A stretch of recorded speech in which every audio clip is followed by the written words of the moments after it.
All right, this is the famous Canon 28-70 f2.0 RF lens.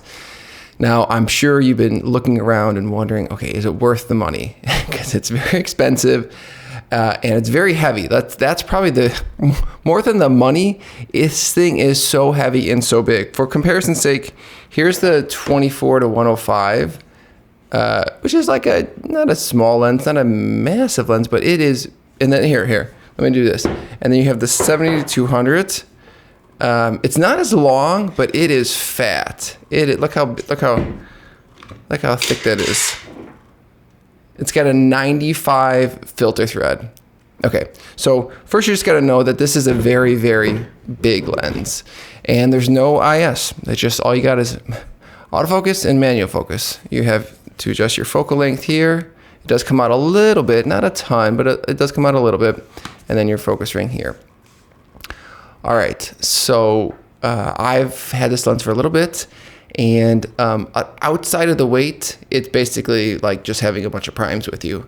I mean, I know it's f2, and most primes are like, you know, if they're good primes, an f1.4, or if they're really good, they're a 1.2. But it does, when you're shooting with it, you do feel like the image quality you're getting is a prime.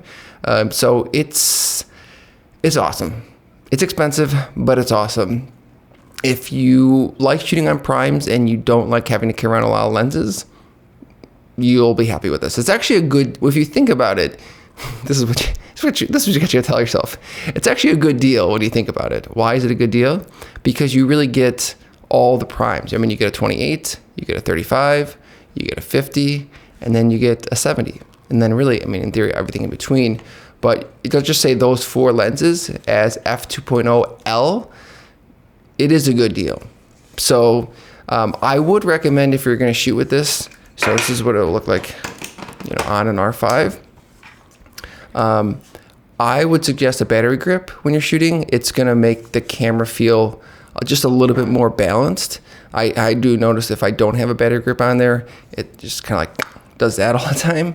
So, I mean, adding more weight to something that's very heavy feels not like the smartest thing, but it just feels balanced. So I think it's less about the additional weight, but you know, you could hold it longer if it's more balanced. So, you have a lock here. So if you want to lock it, you know, when you're traveling. I really don't ever lock it, and I really have the issue with that. So, again, I've always loved the images that I get when I put this lens on. I just sort of have to mentally get over the weight at times.